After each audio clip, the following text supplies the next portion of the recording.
Hello everyone, আজকে তৈরি করে দেখাবো বুটের ডালের হালুয়া। ডেজার্ট হিসেবে যে কোনো অকেশনে কিন্তু আপনারা চাইলেই বানিয়ে নিতে পারেন এই বুটের ডালের হালুয়া। চলুন তাহলে রেসিপিটি দেখে আসি।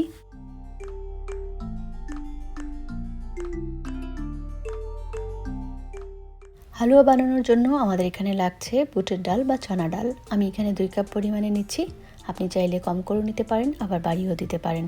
এরপর আমি পানি দিয়ে 4 থেকে 5 বার এই পানি চেঞ্জ করে করে ডালগুলো ধুয়ে নিব।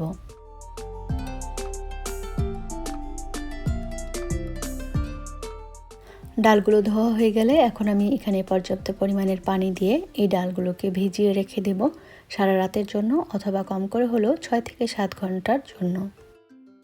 ডালগুলো সারা রাত ভিজিয়ে রাখার কারণে ডালগুলো এরকম ফুলে ডাবল হয়ে গিয়েছে। আর এই ডালগুলো আমি আরও কয়েকবার পানি চেঞ্জ করে ধুয়ে নেব। আর সারা রাত ভিজিয়ে রাখার কারণে ডালগুলো আমি এখানে দেখাচ্ছি যে কতটা নরম হয়েছে, যে একটু চাপ দিলেই কিন্তু ভেঙে যাচ্ছে। ডালগুলো সিদ্ধ করার জন্য আমি একটা হাঁড়িতে ডালগুলো নিয়ে নিচ্ছি, আর এখানে আমি পরিমাণ মতো পানি দিব। আমি এখানে 4 থেকে 5 কাপ পরিমাণ নর্মাল পানি দিয়েছি। আর ডাল যেহেতু সারা রাত ভেজানো ছিল, সেজন্য এটা সিদ্ধ হতেও খুব বেশি একটা সময়ও লাগবে না। এবার আমি এতে দিয়ে দিচ্ছি সামান্য কিছুটা লবণ। নেড়ে চেড়ে দিয়ে আমি এখন ঢাকনা দিয়ে ঢেকে দেব, আর চুলার হিট বাড়িয়ে দেব, এতে করে ডালে খুব দ্রুত বলক চলে আসবে। বলক চলে আসছে, এখন আমি ঢাকনা সরিয়ে দিব এবং এখানে যে ফেনাগুলো উঠেছে এই ফেনাগুলো আমি তুলে ফেলে দিব। এতে করে ডালের কালারটা কালচে আসবে না, আর ডালের কালার যদি কালচে হয় তাহলে কিন্তু হালুয়ার কালারটাও কালচে আসবে। তো এবার আমি চুলার হিট কিছুটা কমিয়ে দিব এবং এভাবে ঢাকনাটা একটু ফাঁকা করে দিব, এতে বলক এসে ডালগুলো পড়ে যাবে না। তো মাঝে 1-2 বার একটু নেড়ে চেড়ে দিয়েছি যাতে করে ডাল নিচে লেগে না যায়।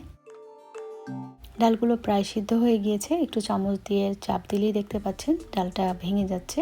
তবে আরও কিছুটা সিদ্ধ হতে হবে এবং ডালের পানি আরও কিছুটা কমিয়ে নিতে হবে।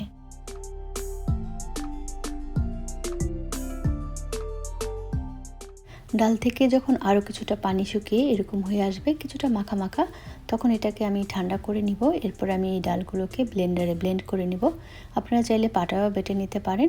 আর ব্লেন্ডারে ব্লেন্ড করার জন্য কিছুটা ডাল ভেজা ভেজা থাকলে এই ব্লেন্ড করতে কিন্তু অনেকটা ইজি হয়। তো আমি 2-3 বারই ডালগুলো ব্লেন্ড করে নিচ্ছি। ডালগুলো ব্লেন্ড করা হয়ে গিয়েছে, আমি এখানে দেখাচ্ছি ডালটা যে কতটা মিহি হয়েছে সেটা। এবার আমি হালুয়া বানানোর জন্য চুলায় একটা ফ্রাই প্যান বসিয়ে দিয়েছি। আর নন স্টিকি ফ্রাই প্যানে হালুয়া বানাতে অনেক বেশি সহজ হয়, এতে করে নিচে লেগে যাওয়ারও কোনো সম্ভাবনা থাকে না। ফ্রাই প্যানে আমি ঘি দিয়ে দিয়েছি 3 টেবিল চামচের মতো এবং চুলার হিটটা মিডিয়াম টু লোতে আছে। দিয়ে দিলাম 2 টুকরা দারচিনি আর কয়েকটা এলাচি। এই মশলাগুলো কয়েক সেকেন্ডের জন্য আমি ভেজে নিব, আর চুলার হিট কিন্তু লোতে রেখেই এটা করছি। এবার আমি এতে দিয়ে দিচ্ছি আগে থেকে সিদ্ধ করে ব্লেন্ড করে রাখা ডাল।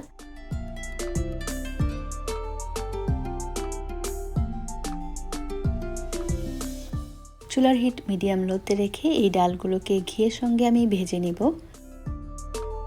অনবরত নেড়েচেড়ে আমি এই ডালগুলোকে ভেজে নিচ্ছি।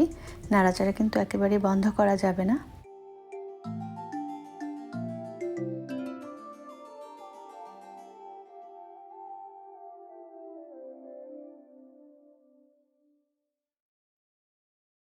কয়েক মিনিট ভাজা হয়ে গেলে এ পর্যায়ে এসে আমি এখানে দিয়ে দিচ্ছি চিনি। আমি 2টা স্টেপে চিনি দিব। চিনি দেওয়ার পরপরই কিন্তু হালুয়া থেকে পানি বের হবে, তো সেজন্যই 2 স্টেপে চিনি দেওয়া, যাতে করে অনেক বেশি পানি বের হয়ে হালুয়াটা দলা পেকে না যায়। এবার আমি অবশিষ্ট যে চিনি সেটাও দিয়ে দিলাম, দিয়ে এবারও আমি অনবরত নেড়ে চেড়ে নিব।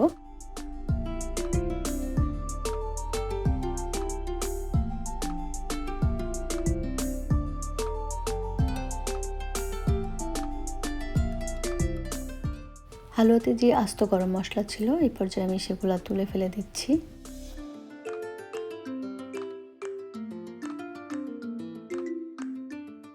এই হালুয়া বানানোর পুরো সময়টাতে চুলার হিট ছিল মিডিয়াম টু লোতে।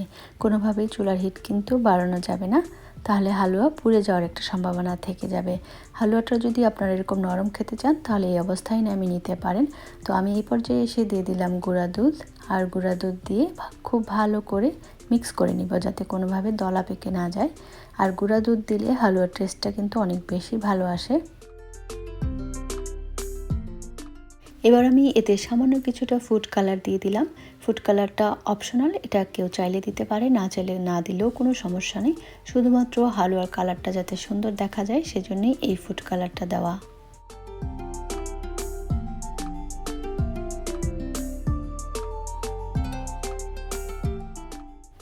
হালুয়াটা চুলা থেকে নামানোর কিছুক্ষণ আগে এখানে আমি দিয়ে দিলাম 1 টেবিল চামচ পরিমাণ ঘি। এতে করে খুব সুন্দর একটা স্মেল আসবে। আরও দিয়ে দিচ্ছি এখন হাফ চা চামচের মতো এলাচের গুঁড়া। এটা অপশনাল, না থাকলে না দিলেও চলবে।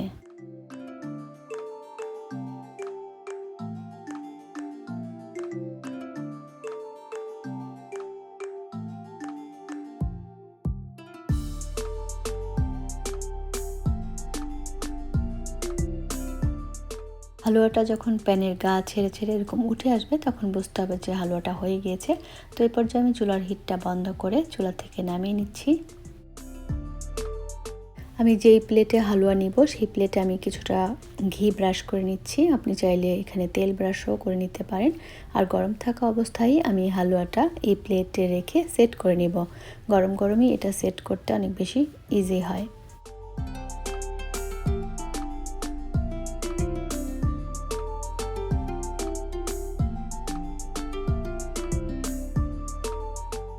হালুয়াটা যখন কিছুটা ঠান্ডা হয়ে আসবে তখন আমি আমার পছন্দ মতো শেপ করে কেটে নিচ্ছি।